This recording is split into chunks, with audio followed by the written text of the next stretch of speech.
It's my first full day in Malacca, and I'm starting it off in Red Square, also known as Dutch Square. This church here was built by the Dutch in 1753, over 100 years after this was built. This is the oldest Dutch building in the whole of Southeast Asia. I am going to head up to the top of this hill to visit St. Paul's Church. This church, or the ruins, was built in 1521. The hill on which this church is built used to be known as Malacca Hill, and there would be palaces and a mosque built around the hill. Portuguese destroyed the mosques and the palaces and built a church on the top of Malacca Hill. But when the Dutch invaded, the church was badly damaged. The Dutch repaired the church, but it became a Protestant church rather than a Catholic one. And when the British invaded, the church fell into ruin. You can see the dates here. Amsterdam, born in Amsterdam in 1619 and died in July 1650.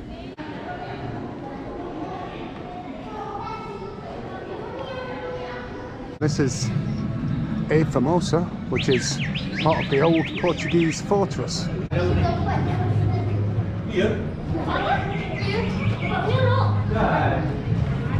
And this is all that's left. So it was built in 1512 due to the frequent attacks from Sultan Mahmud Shah's followers, and it was built using forced labour. The brick was taken from the demolished palaces and mosques and mausoleums. And when the Dutch captured Malacca in 1641, they renovated it and engraved the coat of arms of the Dutch East India Company, the VOC, and added the date 1610 just over the main entrance. With the arrival of the British in 1875, they decided to blow up the fort. And this was the only part of the fort that remained. It's one of the oldest European architectural remains in the whole of Asia. You can see parts of the wall that would have surrounded Malacca Hill, with the British destroying everything. My next stop is a Malaysian prison museum. Now, I don't know if the museum is actually in an old prison. I guess we're going to find out. It's about 20 minutes walk from here, away from the city centre. So yeah, let's go and see what life was like in a Malaysian prison. Pretty grim, I imagine. It certainly looks like it used to be a jail, and I've timed it just well because the rain's just starting to come down a little bit heavy now. Well, that's not the entrance. That was a cafe, a jail themed cafe. And this is actually a bathing pool that was used in the Pudu prison in Kuala Lumpur, and it was used there right until 27th of December 2011 when the prison was closed. It was built in 1891 by the British. Oh, we're off to a great start.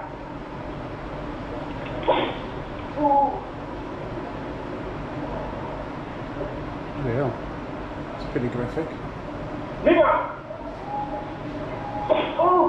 Oh dear.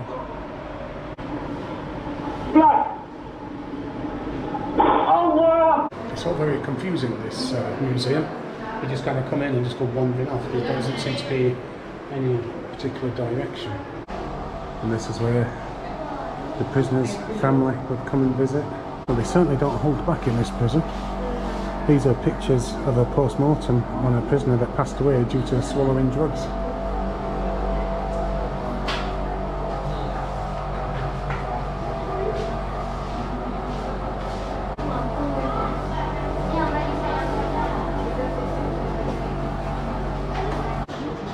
This is the first print camera in Malaysia.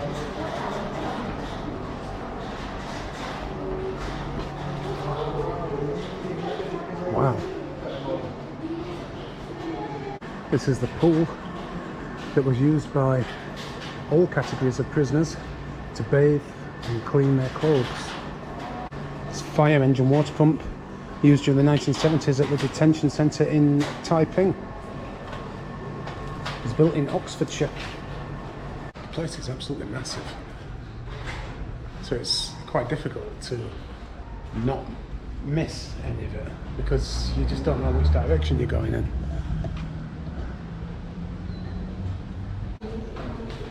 So there's 16 cells in this part.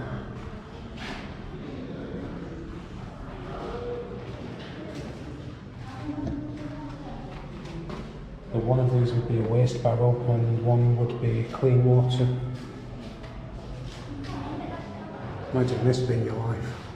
There's a room devoted to the sports that went on in the prison. There's a room devoted to the education that went on in the prison. There's a room here for all the carpentry that went on. These are all instruments used in the juvenile prisons. Music was seen as a good way to rehabilitate the young criminals and move them away from a life of crime. It was sousaphone. Well, this is quite interesting. This is all the different forms of execution, and we have the ones that you'll be familiar with, the shot method. The bail bonds is similar to the shot method, except this is used by throwing stones rather than bullets, and this is implemented in Iran. People burnt to death, snake pit execution, the dead wheel, look at this, placed on the wheel and will be tortured using a sharp hook. Execution penalty with elephant, that was used in Southeast Asia. This one used in Greek times, the brazen bull execution, where the offender is inserted into a copper bull and then the copper bull will be heated until the offender dies in agony. Got the Old English one, hanged, drawn and quartered, where the head, hands, legs and body are all chopped away from the torso.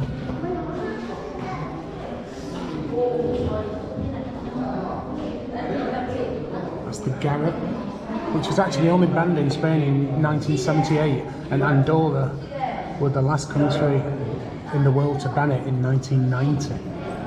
Hanging and the Colombian necktie execution.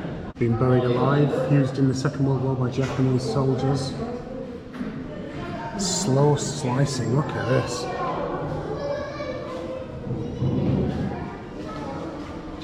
Punishment is done by slicing the offender's skin to death. The death penalty is applied to life. This is English execution method, where the offender is immersed into a live cook crater. Nice.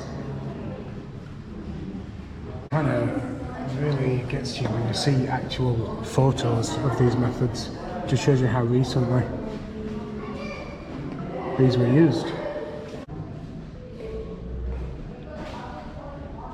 There's a part of a prison that I've just been to what you're not allowed to film or take photographs of, and it's where they used to execute the prisoners by hanging. Basically it's a room where the noose is hanging and then the prisoner stands on the floor and the floor just gives way.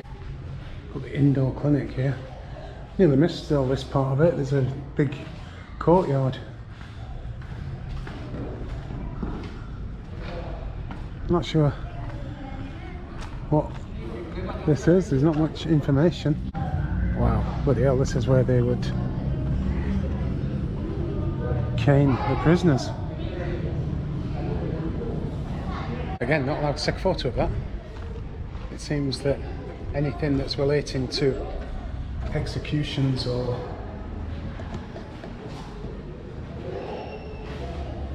punishment is not allowed. Well, this just brings you out on the street. Could have just gone through there.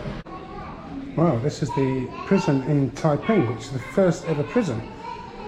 And this is the one that I walked past when I was in Taiping. I didn't realise it was as big as this. Bloody hell. Just down here, that's where I sat down and had my barbecue fish. Now that is one big rice cooker. And here we have the cooking pans. I've left the Malaysian prison and now I'm heading towards what is apparently the Portuguese community in Malacca. This community has been here since the Portuguese were in power. Now I don't know whether I'm in it already. This may be it, I don't know. Oh, we're right in the centre of the Portuguese settlement.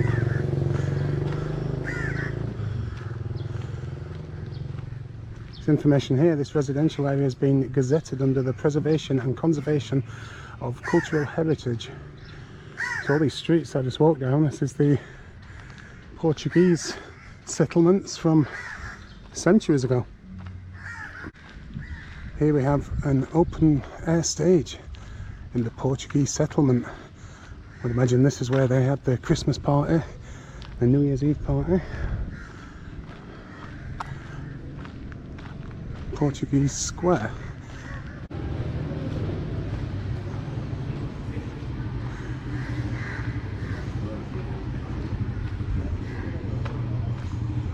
And this has brought us right out to the Malacca Straits. Just down there, about 4 hours drive away, Singapore. Portugal settlement wasn't really worth walking down to. It's a bit grim, to be honest. It's not the cleanest looking of places. The houses are nice, but there's just bloody trash everywhere.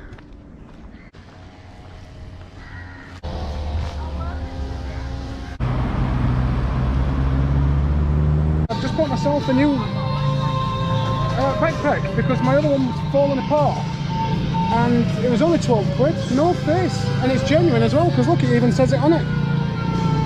So we'll see how long this one lasts. It's so bloody loud around here, it's like there's just music coming from everything. There's this guy flying around and there's tons of the little kind of kids taxi things. And every time they go off with people in them, they're pumping out music as well. Couple of old trains here, an old plane. Don't know what that yellow truck is over there. Relax. Don't bloody think so. Well, we must be heading back towards the centre now because all the buildings all of a sudden have turned red.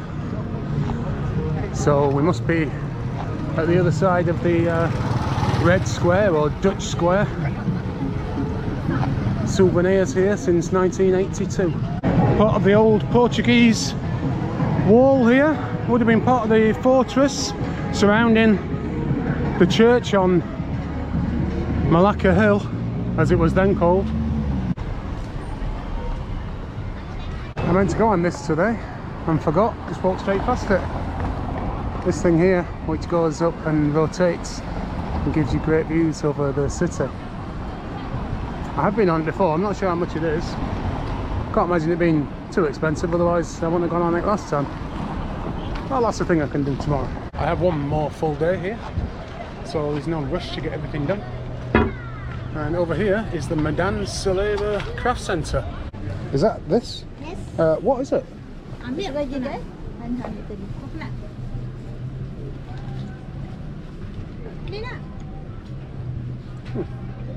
Thank you, nice. Yes. Yeah.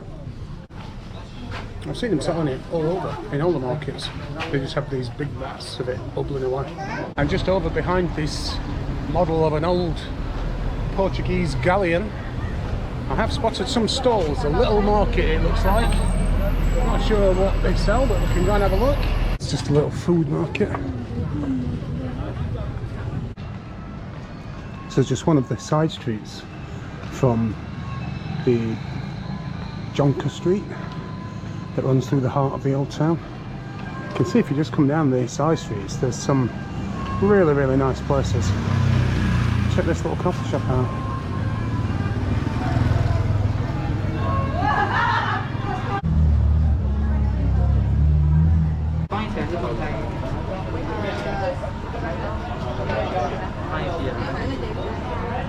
I'm just walking along the back streets and I've come across something called Chi Ancestral Mansion, which I've never seen before. And it's on this street. I mean, most of the buildings are, you know, just a typical street in Malacca. But then you turn around and look at this. Check out the back streets of Malacca. What the hell?